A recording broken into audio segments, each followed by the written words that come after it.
नमस्कार। मैं नवीन आपका स्वागत करता हूं। आज हम अपने वीडियो में आपको बताएंगे, जैसा कि आपको पता है कि चर्चा हो रही थी समास की, तो समास की दो पदों के योग की समास की चर्चा हो रही थी। समास क्या है ये आपको बताया जा चुका है और समास के प्रकार की चर्चा हो रही थी। उन प्रकारों में आपको दो प्रकार बता दिए गए थे। पहला अव्ययी भाव समास, आप पिछला वीडियो आप देख सकते हैं। तो अव्ययी भाव समास और द्विगु समास जो है आपको बताया जा चुका है। आज इस वीडियो में हम पढ़ेंगे कि द्वंद्व क्या होता है। ये द्वंद्व द्वंद्व का अर्थ अगर हम करना चाहें थोड़ा सा तो कह सकते हैं दोनों। द्वंद्व का अर्थ हम दोनों लगा सकते हैं। हम थोड़ा सा ट्रिकी करें, द्वंद्व दोनों अर्थात क्या? अर्थात ये कि जिस समस्त पद में दोनों पद की प्रधानता हो, दोनों पद प्रधान हो। मैंने देखिए आपको पहले वीडियो में ही बताया था कि प्रधान जो होगा उसका कार्य होगा, उसका चलेगा। लेकिन यहां दोनों पद की प्रधानता बता रहे हैं, यहां दोनों पद की प्रधानता बता रहे हैं। और प्लस एक बात और कहते हैं ये कि यहां पर और के माध्यम से, अथवा के माध्यम से या के माध्यम से जुड़ा होगा, वो होगा उसका विग्रह करने पर ऐसा बन जाएगा। कैसे? अगर हम यहां पर एक एग्जांपल आपको बताएं तो देखिएगा, यहां पर मैं लिखता हूं मां और बाप। देखिए यहां पर ये जो चिन्ह भी लगा है और इधर माँ है इधर बाप है, यहां दोनों की प्रधानता है। क्योंकि ऐसा नहीं कि हम इसको छुपा लें और ये रह जाए और इसको नहीं छुपा लें ये रह जाए, नहीं, माँ बाप दोनों की प्रधानता है। और इसका मैं जब समास विग्रह करता हूं तो बन जाएगा, क्या बनेगा जल्दी से बताइए। यहां पर बनेगा माँ और बाप।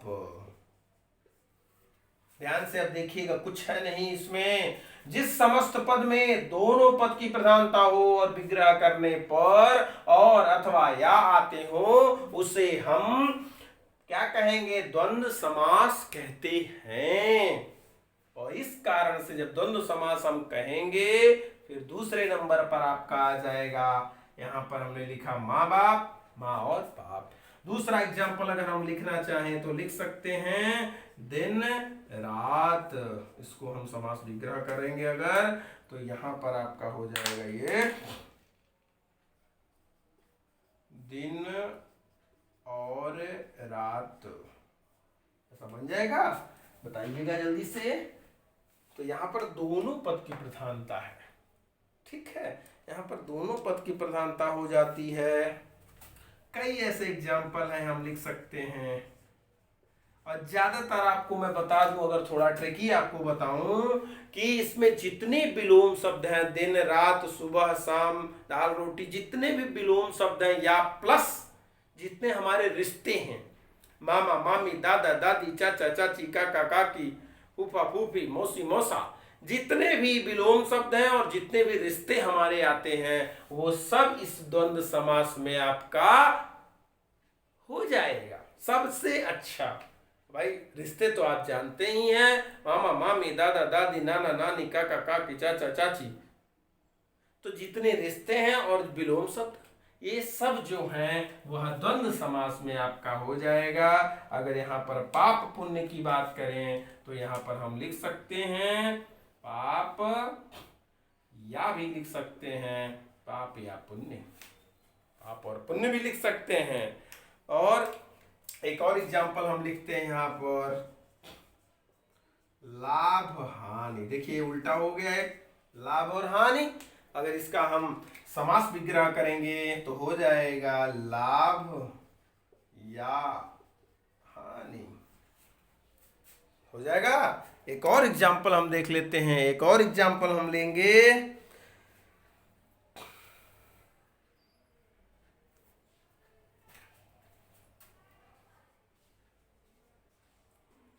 राधा कृष्ण, राम सीता, शिव पार्वती, सब इसमें बन जाएगा आपका, सब इसमें बन जाएगा। हम लिख सकते हैं राधा और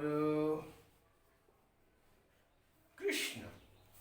तो इस प्रकार से आपने देखा कि द्वंद्व समास में जो समस्त पद बनता है, जो समस्त पद ये बना हुआ है, इस समस्त पद में दोनों पद की प्रधानता होती है। ये दोनों पद देखिए, अव्ययी भाव समास हम लोगों ने पढ़ा था, जिसमें मैंने आपको बताया था कि पहला पद अव्यय होता है। उसमें एक बात और थी कि अव्यय के साथ साथ ये पहला पद उसका प्रधान भी होता है, क्योंकि उसी के नाते सब कार्य होता है, उसी के नाते सब कार्य होता है। तो यहाँ भी आपने देखिए, यहाँ दोनों पद की प्रधानता है, माँ भी है और बाप भी। ऐसा तो नहीं माँ को छोड़ दे केवल बाप को रखे, बाप को छोड़ दे माँ को, नहीं।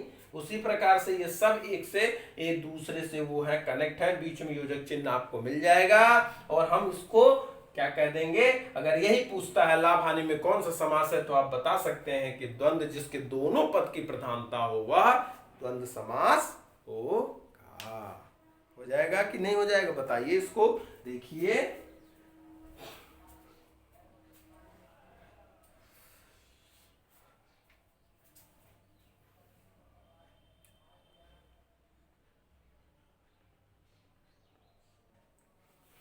नेक्स्ट हम चर्चा करेंगे कर्मधारय समास। कर्मधारय समास में आपको बता दूं, सर्वप्रथम जो समस्त पद है, जो समस्त पद इसका बनता है, उसमें क्या होना चाहिए। देखिए, मैंने रेड लाइन से दिया है उसको, विशेष और विशेषण भाव प्लस उपमेय और उपमान भाव अगर उस समस्त पद में उपस्थित है तो वहां पर कर्मधारय समास होगा। क्या होगा वहां पर? कर्मधारय समास वहां पर होगा। जैसे हम आते हैं यहां पर, जैसे आप पहले विशेष से विशेष से भाव समझिए, विशेष और विशेषण। जैसे हम कह सकते हैं यहां पर नील कमल, ठीक है। हम यहां पर हमने कह दिया नील कमल, एक ही में लिख दिए है इसको, थोड़ा सा नील कमल। अब आप खुद से देखिए, यहां पर एक पद जो है वह नील है और दूसरा कमल है। तो आप खुद बताइए कि यह जो कमल है इसकी विशेषता ये बता रहा है कि नहीं बता रहा, बताइए भाई। कमल कैसा है, यह विशेषता जो नील नील है, तो नीला कमल बता रहा है कि नहीं बता रहा, बताइए बताइए। यह नीला जो है, यह सफेद कमल भी, श्वेत कमल भी हो सकता है इसका एग्जाम्पल। चाहे तो हम यहां लिख दें श्वेत कमल, ये भी हो जाएगा। तो कहने का तात्पर्य ये है कि जब विशेष से और विशेषण भाव होगा तब भी, और उपमेय और उपमान भाव होगा उस समय भी यहां पर क्या होगा? कर्मधारय समास होगा। हो जाएगा। तो नील कमल, अगर यहां पर हम इसका लिखना चाहें समास विग्रह, तो लिख सकते हैं नीला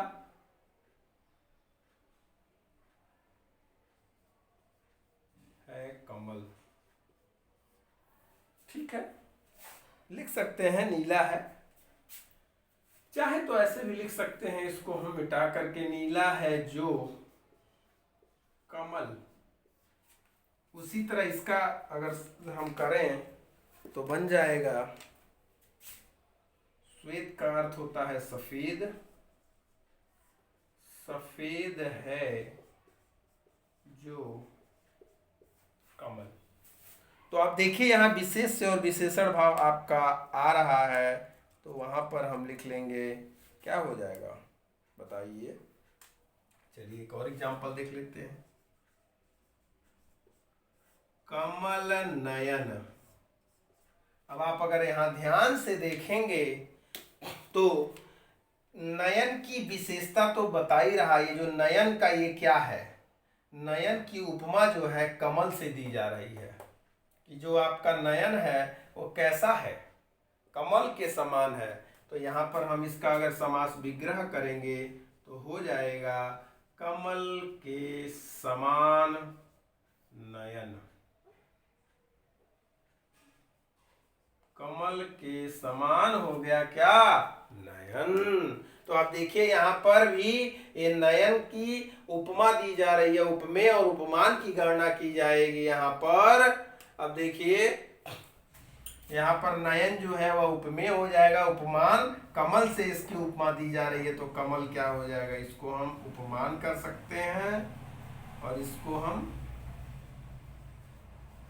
उपमेय कर सकते हैं।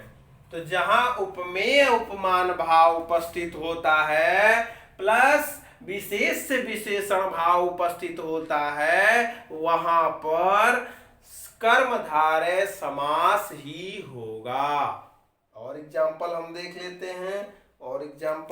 लेते हैं, ये देखिए जरा इसको मैं मिटा दूं थोड़ा सा। एक और एग्जाम्पल हम देखते हैं। देखिए अगर यहां हमने लिखा नील गाय, एक में नील गाय, अब इसको हम क्या कर सकते हैं?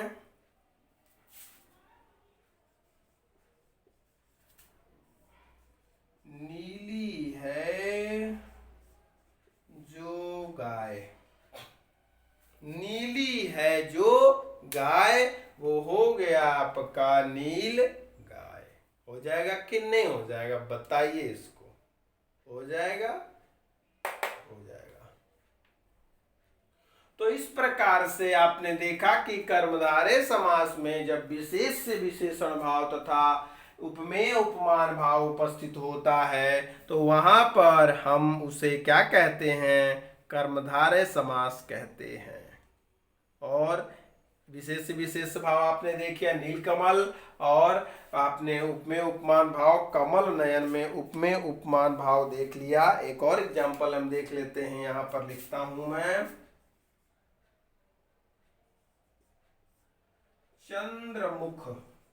अब देखिए यहां पर जो है चंद्र के समान मुख हो जाएगा। मुख की उपमा दी जा रही है चंद्र से, तो मुख की उपमा चंद्र से दी जा रही है, तो यहां पर चंद्रमुख जो है वह हो जाएगा आपका कर्मधारय समास। हो जाएगा कि नहीं हो जाएगा? आराम से हो जाएगा। अब चंद्रमुख हो जाएगा। फिर एक और एग्जांपल हम ले सकते हैं, चरण कमल। अब देखिए चरण की उपमा कमल से दी गई, चरण रूपी कमल, इसमें भी उपमेय उपमान भाव है। चरण कमल बंदो हरिराई, सुना होगा आपने। चरण कमल बंदो हरिराई, जाकी कृपा पंगु गिरि लंघे, अदरे को सब कछु दर्शाई। तो मैं उस चरण कमलों की वंदना करता हूँ, उसका ये भाव है जिसकी कृपा से गूंगा जो है बोलने लगता है, बहरा सुनने लगता है। तो इसी की बात की, चरण कमल, कमल रूपी जो चरण है हमारा उसकी, तो यहाँ भी उपमेय उपमान भाव हो जाएगा। और हो जाएगा भव सागर, संसार रूपी जो सागर है उसकी बात कर दी। परमानंद, परम है जो आनंद, परम है जो आनंद, यह भी इसी का हो जाएगा समास। कौन सा? कर्मधारय समास हो जाएगा। देख लीजिए एक बार, फिर आगे बढ़ते हैं, फिर आगे बढ़ेंगे हम।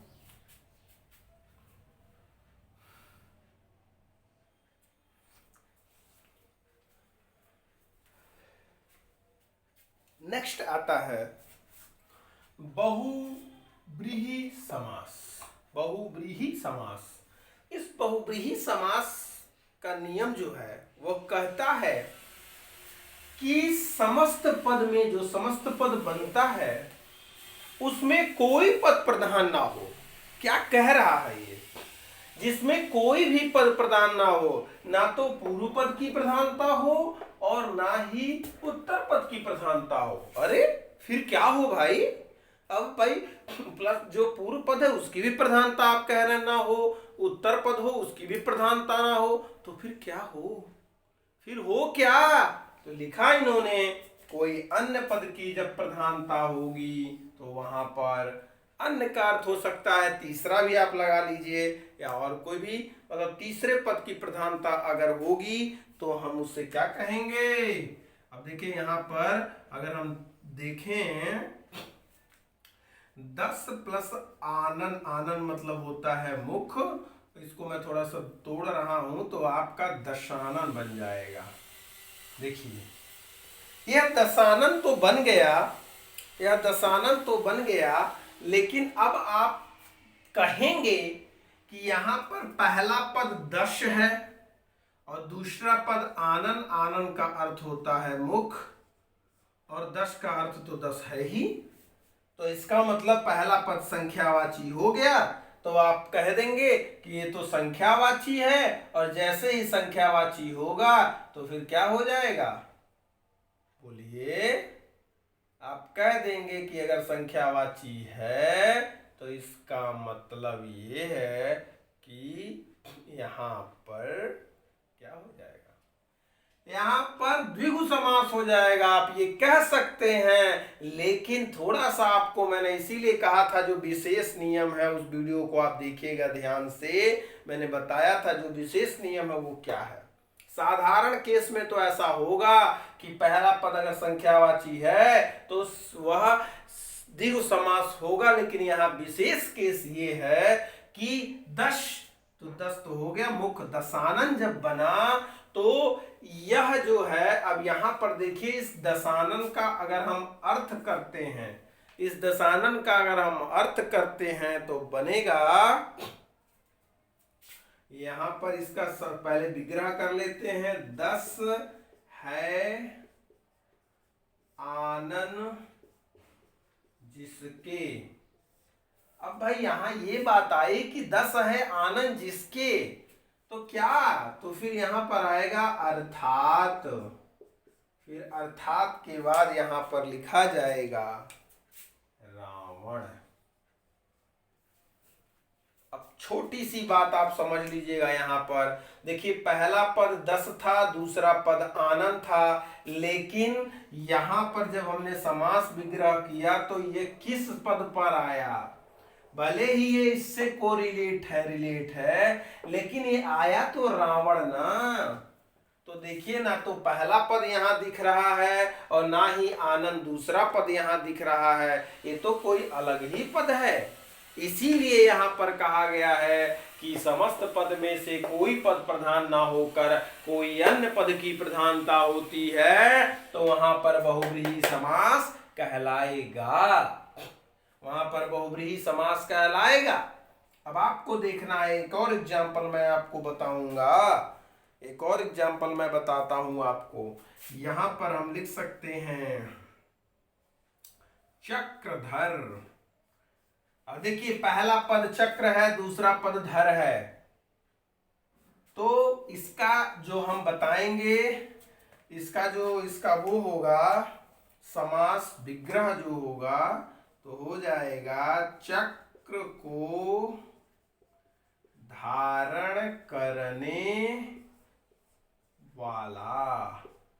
फिर यहां पर आएगा अर्थात, तो हम लिख सकते हैं अर्थात में क्या लिखेंगे, जल्दी से बताइए। अर्थात में हम लिखेंगे विष्णु भगवान को हम कहते हैं, वही तो चक्रधर है, विष्णु भगवान कह सकते हैं, श्री कृष्ण भगवान भी कह सकते हैं क्योंकि वह भी चक्र धारण करते हैं। तो यहां पर देखिए जो पहला पद चक्र है, ना तो विष्णु में उसका कोई अंश है और धर का भी कोई अंश नहीं है, तो इन दोनों पदों को छोड़कर यहाँ पर तीसरे पद से अर्थ निकल रहा है, इस कारण से यहाँ पर बहुव्रीहि समास होगा। हो जाएगा, बताइए जल्दी से। जैसे हम कह दें मुरलीधर, अब देखिए मुरलीधर का तो सीधा सीधा अर्थ होता है, क्या होगा, मुरली को धारण करने वाला। तो मुरली को धारण करने वाला, तो मुरली को धारण करने वाला है जो, अर्थात क्या हो जाएगा कि कौन मुरली धारण करता है, किसका एक मुरलीधर नाम है, श्री कृष्ण भगवान का नाम जो है वह क्या है, वह है मुरलीधर, है मुरलीधर। अब आप कहेंगे, यहां पर मैं एक एग्जाम्पल लिखता हूं, नीलकंठ। अब आप कहेंगे नीला है कंठ जिसका, अगर मैं इसका समास विग्रह करूं तो हो जाएगा नीला है कंठ जिसका। अब यहां पर मैंने कहा अर्थात, तो यहां पर मैं लिख सकता हूं भोले बाबा। भोले बाबा को आप जानते हैं, शिव। तो अब एक यहां पर देखिए, आप यह भी कह सकते हैं कि यहां पर कंठ का विशेषण बता रहा है नीला, कि कंठ नीला है, आप सही समझ रहे हैं। लेकिन जो समास विग्रह है उसको डिफाइन करते हैं, समास विग्रह के अनुसार उसका समास जो है वो बदल जाता है। अभी हम उसकी चर्चा आगे करेंगे, लेकिन उससे पहले आप इसको समझ लीजिए कि नीला है कंठ जिसका, अर्थात शिव हो जाएगा। और एग्जाम्पल ले सकते हैं हम, लंबोदर। एक एग्जाम्पल हम अगर लेते हैं यहां पर, तो वह एग्जाम्पल हो जाएगा लंबोदर, अर्थात क्या होगा, लंबा है उदर जिसका, अर्थात क्या होगा, गणेश जी, गणेश जी का ही तो उदर लंबा है, बोलिए लंबोदरम परम सुंदरमेश्वरंतम। तो लंबा है उदर जिसका, देखिए पहला पद लंब है, दूसरा पद उदर है, लेकिन इन दोनों पदों को मिलाकर यहाँ गणेश जी अर्थ निकलेंगे। इसीलिए यहाँ लिखा गया कि समस्त पद में कोई पद प्रधान ना होकर, ना पहला पद की प्रधानता है, ना दूसरे पद की प्रधानता है, यहाँ कोई तीसरे पद की प्रधानता है, अन्य पद की प्रधानता है, जो गणेश जी बन के आ रहे हैं, तो वहां पर हो जाएगा आपका।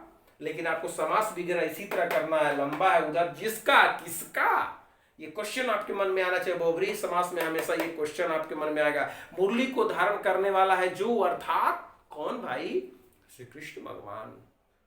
ठीक है, नीला है कंठ जिसका, अर्थात ये चीज आपका बहुब्रीहि समास में जरूर आना चाहिए।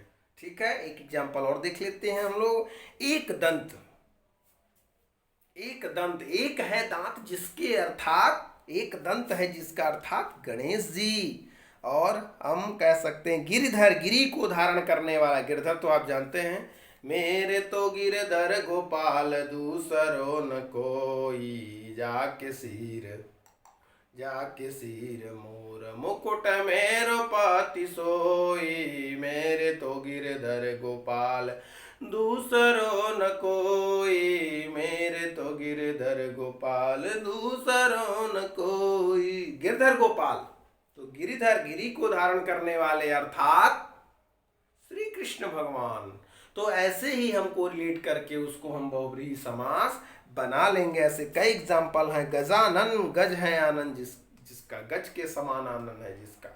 भाई हाथी का मुख लगा था ना गणेश जी को, तो गजानन कहते हैं, गजाननम भूत गणाधिसेवितम कपित्त जम्बो फलचारु भक्षण उमासुतम शोक विनाशकारकम नमामि विघ्नेश्वर पाद पंकजम।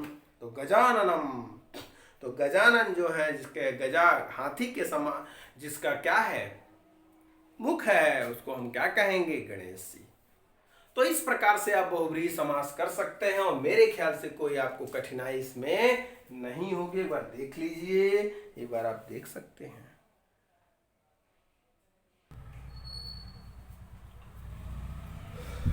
तो इस समास के अंतर्गत बहुब्रीहि समास हमने पढ़ लिया।